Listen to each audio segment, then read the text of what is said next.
Hello সবাইকে। আজকে আমি তৈরি করেছি ঝিনুক পিঠা।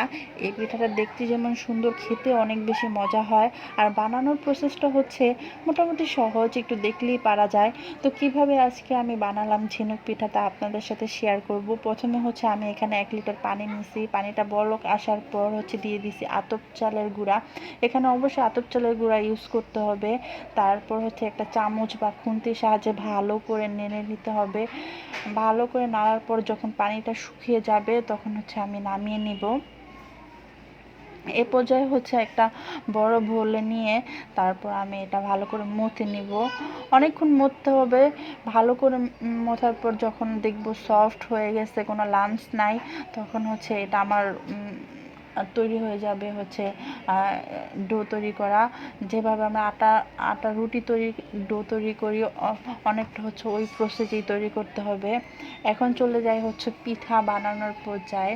এখানে অল্প একটু ডো নিয়ে হাতের তালুর সাহায্যে প্রথমে গোল করে নিতে হবে। তারপর একদিকে চোখা আকৃতি দিয়ে নিতে হবে। এটা আপনারা একবার দেখলেই বুঝবেন, বা ভালো করে একটু খেয়াল করলেই বুঝবেন কিভাবে এই শেপটা দেওয়া হচ্ছে। তো এই যে আমার পিঠার শেপটা অলরেডি তৈরি করা হয়ে গেছে। এখন আমরা চলে যাব ঝিনুক পিঠার আকৃতি দেওয়ার জন্য। এখানে ঝিনুক পিঠার আকৃতি দেওয়ার জন্য আমার লাগবে চিরুনি। এই পিঠাটা বানানোর জন্য চিরুনি অবশ্যই লাগবে। এর জন্য আমি 2টা চিরুনি নিয়ে নিয়েছি ভালো করে ধুয়ে।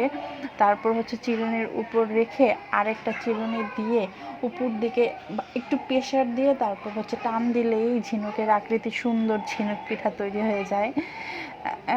বা একটু খেয়াল করলেই বোঝা যায় যে কিভাবে এটা চাপ দিয়ে তারপর বানানো হয়েছে।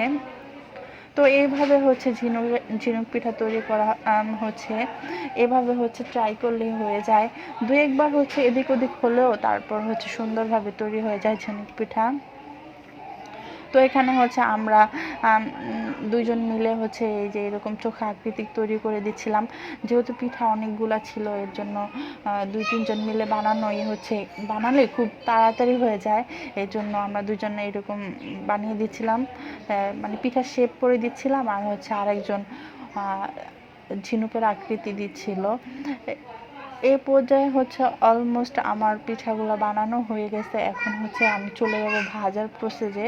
প্রথম চুলার তেল দিয়ে তেলটা একটু গরম করে নিতে হবে। তারপর আমি পিঠাগুলো দিয়ে দিব আস্তে আস্তে করে।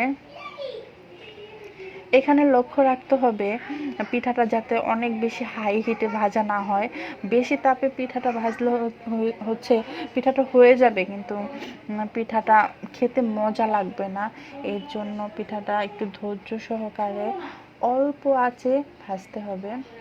একটু সময় লাগবে, বাট অল্প আঁচে ভাজলে পিঠাটা ভিতর থেকে মচমচা হয়। শিরায় ভিজালে তারপর সফট হয়ে যায় আর খেতে মজা হয়। এর জন্য একটু অল্প আঁচে ভাজতে হয় এই আর কি। এখানে আমি চিনির শিরা তৈরি করে নিচ্ছি। এখানে গুড়ের শিরাও ইউজ করা যায়, এটা যে যার পছন্দ অনুযায়ী নিতে পারে। চিনি আমি এখানে পানিতে চিনি দিয়ে তারপর অনেকটা সময় নিয়ে জাল করে নিচ্ছিলাম। জাল করে নেওয়ার পর ঘন হয়ে যাবে, তখনই বুঝবেন চিনির শিরা তৈরি। তো এখানে আমার পিঠাগুলো গোল্ডেন ব্রাউন করে ভেজে নিয়েছি। এখন আমি একেবারে ডাইরেক্ট শিরায় দিয়ে দিছি। শিরায় দিয়ে একটু ভালো করে নেড়ে চেড়ে নিলেই ব্যাস শিরায় দেওয়া হয়ে গেল, শিরা চুবানো হয়ে গেল এই আর কি। এখন ভালো করে নেড়ে চেড়ে এখন আমি উঠায় নিব। ব্যাস উঠায় নিলে আমার ঝিনুক পিঠা তৈরি। এখানে আমি এক চুলায় পিঠাগুলো ভাজতেছিলাম, আরেক চুলায় শিরা দিয়ে তারপর সাথে সাথে যখন গোল্ডেন কালার হয়ে যাচ্ছিল তখন আমি শিরা দিয়ে দিচ্ছিলাম। এর জন্য আমার পিঠাগুলো তাড়াতাড়ি ভাজা হয়ে গেছে। এখন মোটামুটি আমার পিঠা সম্পূর্ণ রেডি হয়ে গেছে। তো এই তো ছিল আজকে আমার ঝিনুক পিঠা বানানোর প্রসেস। তো আপনাদের ভালো লাগলে আপনারা ট্রাই করে দেখতে পারেন। আল্লাহ হাফেজ।